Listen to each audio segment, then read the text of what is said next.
Добрый день, друзья мои. Меня зовут Жанна. Я сейчас нахожусь на самой крайней точке острова Сите, того самого места, где начинался город с первым названием Лютеция и далее известен как Париж. Племена кельтов, которые занимались речной торговлей, племена Паризии, в первом веке новой эры дали новое название городу, который раньше, вернее поселку, который именовался Лютеция. Основание Парижа 8 июля 1 века до новой эры. Нетрудно догадаться, на прогулку по какому городу я вас сейчас и приглашаю. Вас приветствует Париж, я и остров Сите. Вот такой замечательный зеленый сквер. Трудно даже себе представить, что именно на этом самом месте в 1314 году здесь были сожжены руководители ордена тамплиеров Жак де Моле и его ближайшие приспешники. А вот с того самого балкона королевских апартаментов, которые вы видите, Филипп IV, король из династии Капетингов, наблюдал за этой казнью. Именно отсюда Жак де Моле проклинает короля Филиппа IV красивого, и на этом династия Капетингов заканчивается. Но об этом мы поговорим потом. Сейчас я приглашаю вас в гости к самому любимому французскому королю Генрих IV Бурбон. Именно по его приказу здесь был разбит этот замечательный парк для того, чтобы люди могли предаваться утехам, радости и получать удовольствие от жизни. В итоге жизнь победила смерть, пусть даже на самом кровавом, таком страшном, такую страшную, на мой взгляд, казнь. Ну что же, мы с вами приближаемся к острову, к лестнице, которая выведет нас на новый мост. По факту это самый старый каменный мост. Новый мост, первый каменный мост в Париже, был построен по приказу все того же Генриха IV, короля первого из династии Бурбонов. Именно здесь, на балюстраде этого моста, нашли приют все человеческие эмоции. Посмотрите, страсть, зависть, любовь, гнев, равнодушие, агрессия, кокетство. Все они здесь соседствуют уже много веков. И заметьте, они прекрасно между собой ладят. Итак, новый мост. По факту, самый старый мост Парижа. Ну что ж, вот и он. Вот тот самый новый мост, который по факту самый старый из каменных мостов в Париже. А вот король, который поспособствовал появлению этого моста. Деревянные мосты часто горели, и именно ему пришло в голову построить каменный мост. Генрих IV поднимает налог на вино. Из этих денег новый мост позволяет людям переходить из правого берега на левый. Генрих IV Бурбон, его еще называют Генрихом-строителем. Генрих IV приказывает построить площадь Дофин. Напомню вам, что любой король, его основная задача – передать власть в надежные руки, передать власть родному сыну. Но Генрих IV, который был любвеобильный, имел 73 ребенка, но у него не было ни одного законного наследника. В конце концов, судьба смилостивилась над королем Франции, посылает ему в жены супругу Марию Медичи и наследника Людовика XIII. Именно благодаря этому Генрих IV отдает приказ построить площадь Дофин, то есть площадь наследника престола. Есть еще такая точка зрения, что площадь эту построили для того, чтобы наследник мог гулять и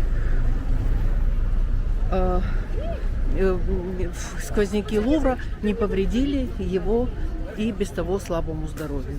Выбирайте сами, какая легенда вам больше по душе, но я вас приглашаю на площадь Дофин, построенную по приказу короля Генриха IV Великого в честь рождения его наследника Людовика XIII, короля из династии Бурбонов. Вот он, Генрих IV. Иногда его памятник ему называют бронзовой лошадью, но и тем не менее. Генрих IV Бурбон, мы с ним прощаемся и идем на площадь, которая построена по его приказу.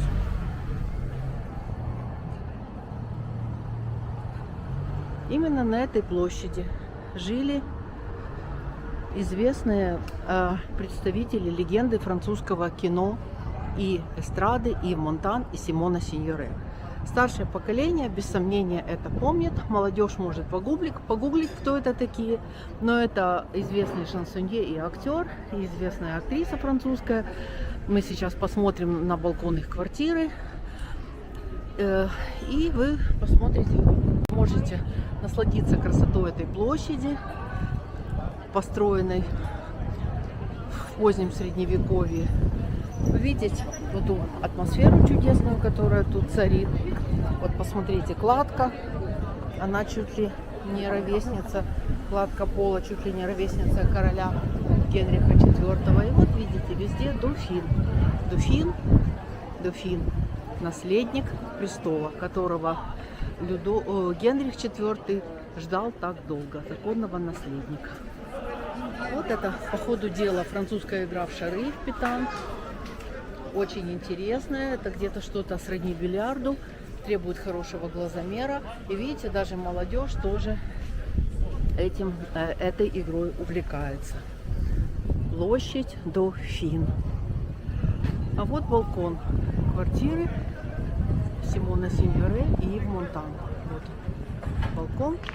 Видите, как хорошо устроились те люди, которые сделали так много для того, чтобы прославить французское искусство.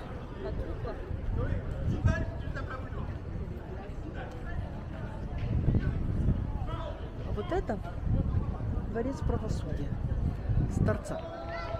Если вы смотрели фильм «Узник замка Ив», граф Монте-Кристо, совершив очередную свою месть, выходит именно отсюда. И мне кажется, что все, без исключения, фильмы про графа Монте-Кристо, факт мести снимался именно здесь. Это торец дворца правосудия. Смотрите, каждый король, каждый правитель оставлял свой знак. Орел и буква Н, без сомнения, Наполеон Бонапарт. Дальше аллегории, фигуры богинь правосудия, лев, символ власти, и Париж вот у нас там на дальнем плане. Мы продолжаем нашу прогулку по острову Сите. Пока у нас в кадре все еще дворец правосудия, я приглашаю вас ставить лайки, пользоваться функцией спонсорства, делиться этим эфиром в своих аккаунтах, социальных сетях и группах, чтобы побольше людей могли пройтись с вами по Парижу. Приглашайте друзей на прогулку по Парижу. Мне будет очень приятно. Оставляйте свои комментарии, пожелания. И мы будем с вами, каждый из вас, создавать свой собственный Париж. Вплотную к Дворцу правосудия примыкает здание, которое когда-то было тюрьмой. Оно называется консьержери.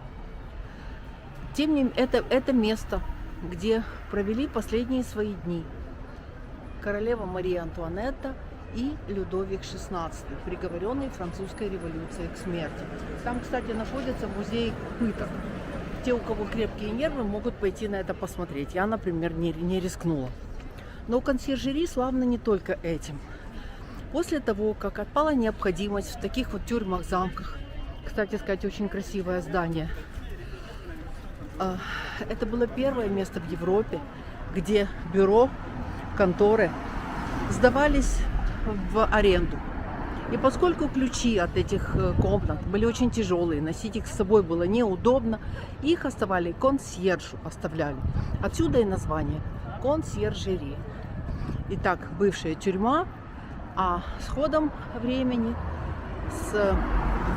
времени, которое меняет все, это место, где сдавали где можно было снять контору в наем и заниматься там своими делами, чтобы дома спокойно отдохнуть. И называется оно от слова консьерж, консьержери.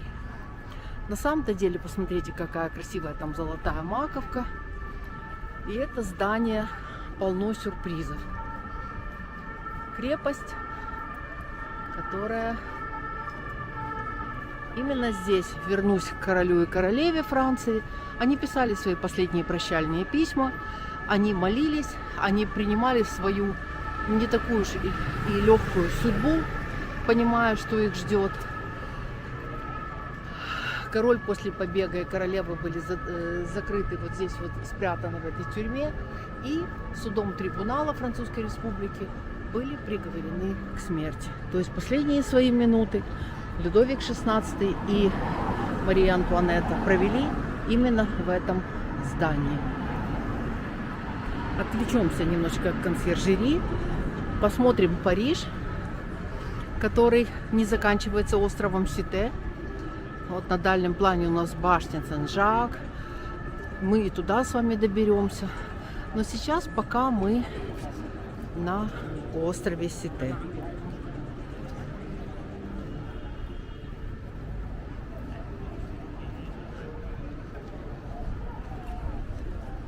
Вот такой вот он остров Сите. Гостеприимный, классный. Трудно поверить, что когда-то Париж помещался на этом островке. Такой чудный город, которым сейчас все восхищаются. И посмотрите, сейчас я рядом, и вы, конечно, вместе со мной видите первые часы. Улица так и называется, Quai de l'Horloge. То есть вы с боем курантов каждые 15 минут отбивалась другая мелодия. Главное понять, сколько времени. Можно было понимать, который час. Если у вас испортились часы, приходите сюда, друзья мои. Мы возвращаемся к Дворцу правосудия. Мы обошли его с обратной стороны, и вот он здесь. Посмотрите, какой красивый здесь портал. Вот такое величественное здание. Именно здесь проходят все резонансные процессы. Все самые громкие процессы проходят именно в этом здании. Попасть туда могут только те, кто, не дай бог, имеют отношение к процессу, сами судьи и, к сожалению, те, кто что-то не то натворил. А вот это святая капелла. Сен-Шапель, построенная французским королем Людовиком IX, который прославился в кавычках тем, что он начал крестовые походы. И именно здесь хранился до недавнего времени терновый венец Иисуса Христа, привезенный из Святой Земли. Есть такая точка зрения, что витражи Святой Капеллы самые старые и самые красивые в Европе. Ну, наверное, у вас когда-то представится возможность попасть туда внутрь, когда-то мы туда с вами сходим обязательно. Мне понравилось. Остров Сите. С вами канал Welcome to Paris. Не забывайте подписываться, ставить лайки и комментировать. Сейчас я приглашаю вас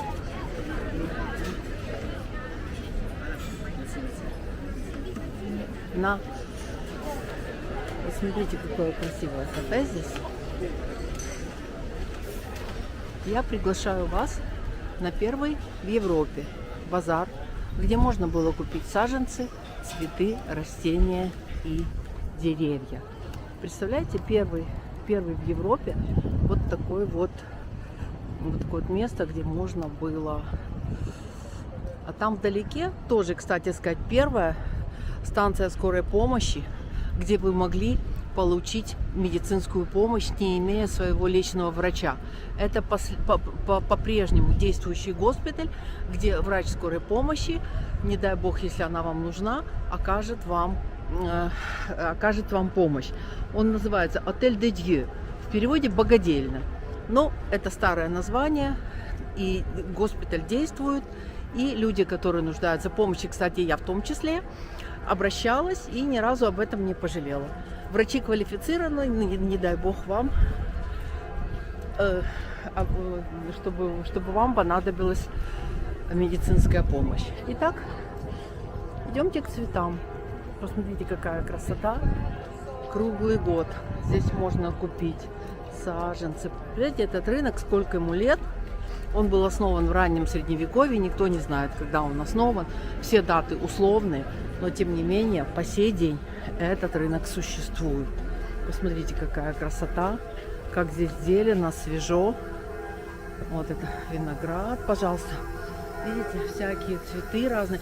Я даже многих и названий-то не знаю, но все равно очень красиво, и всегда с удовольствием я прохожу и вижу. Вот и даже сувениры тут, видите, продаются. Но сейчас мы не о цветах, мы уже поняли, где это все происходит. Я вас хочу пригласить к фонтанам. Смотрите, это тоже памятник старины. Одна из визитных карточек Парижа. Фонтаны Олиса. Английский миллиардер, аристократ, получив свое наследство, после Первой мировой войны подарил Парижу сеть вот таких вот родничков, фонтанов, где люди могли, не дожидаясь водовоза, взять чистую воду. Тогда это было настоящей находкой. Вот видите, здесь этих фонтана два. Французы очень, парижане, мэрия города бережно относятся к этим фонтанам. Вода в них по-прежнему чистая. Вот этот фонтан Олиса. Олис очень любил Париж, и поэтому он решил сделать вот такой вот чудесный подарок любимому городу, который до сих пор служит людям и является памятником архитектуры. Фонтанчик Олиса. Если вы хотите освежиться в жаркий день, тогда вам сюда. Мы возвращаемся на площадь перед собором Богоматери. Вот это раскоп, археологические раскопки, изыскания еще продолжаются на территории Парижа. Может быть, очень скоро мы увидим, узнаем новую дату основания города, смысл истории переосветлений. Мое любимое архитектурное сооружение – собор Парижской Богоматери. Напоминаю, его инаугурация состоялась в 1163 году при епископе Гийоме Парижском. Сам епископ участвовал в поисках философского камня и помогал алхимикам. Вот фасадное здание Отель де Дью, того места, где размещалась первая в мире станция скорой помощи, где можно было получить медицинскую помощь. Любой человек мог получить. И вы сейчас тоже, не дай бог, если что, если вдруг у вас разболится голова или какие-то недоразумения, то вам сюда.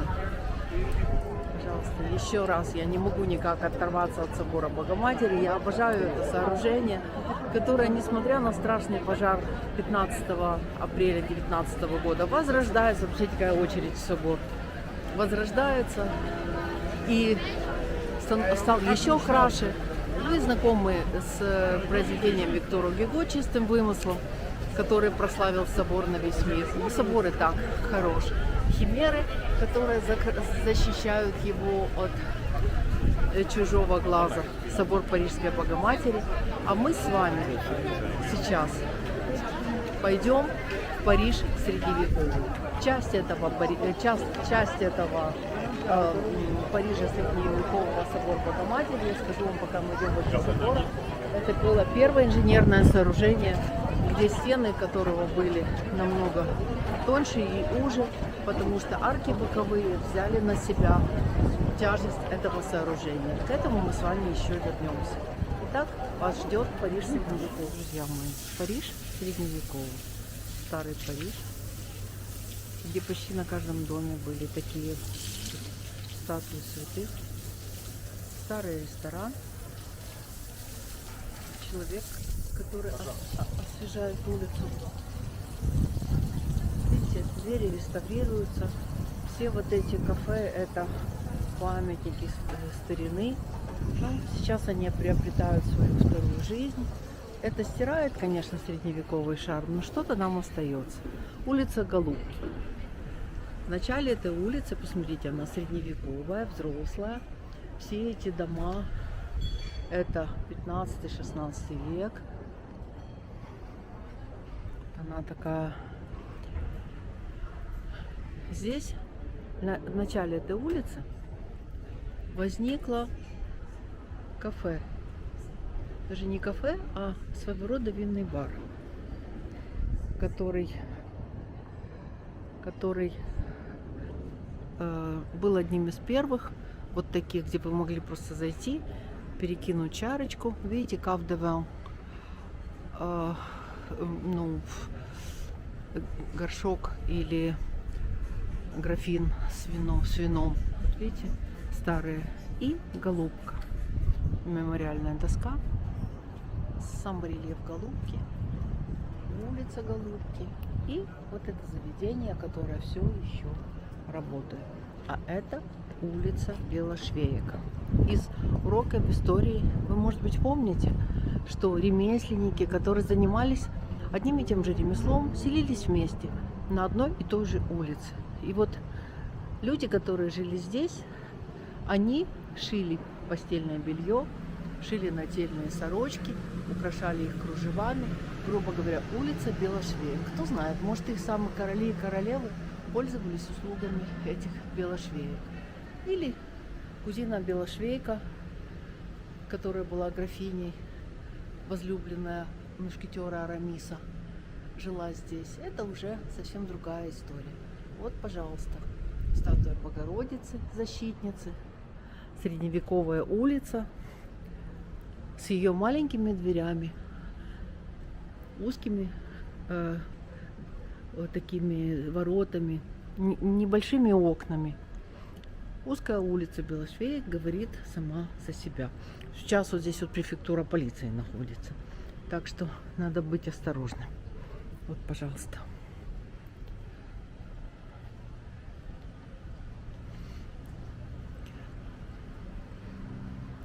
Улица Белошвеек. К сожалению, Париж становится все более современным, но вот эти вот уголки нам говорят о том, что те истории, которые мы слышали с детства, считали из литературы, может быть и правда. Вот такой вот приятный уголок, восстановленный фонтанчик, уютный, маленький. Таких уголков в Париже очень много. Старая дверь, скорее всего, дверь конюшни. Посмотрите, какие красивые узенькие бойницы, старые стекла. Я не знаю, как им удалось сохранить. Вот здесь, наверное, был вход в чье-то жилище или даже в подземелье, потому что вы еще узнаете, что в Париже катакомбы. И вот смотрите, совсем уж средневековая стена. Раннее средневековье нам напоминает о том, что это был очень значимый период формирования человеческой цивилизации. И улица Белошвеек ведет нас к дому, в котором жил философ Симон Абеляр и его возлюбленная Элоиза. К сожалению, этот дом не сохранился. Мы сейчас с вами на набережной Цветов, но сохранилась мемориальная доска, которая говорит, что на этом месте стоял тот самый дом, где жил Симон Абеляр и его возлюбленная Элоиза. Историю любви все знают. Сам Симон Абеляр вас приветствует. Вот он здесь в барельефе. Такой красивый барельеф королевы и его возлюбленная. Все просто. Дочь аптекаря Элоиза, которая украла сердце, пленила сердце великого философа. И вот пара неразлучная. И мемориальная доска Симон и Элоиза.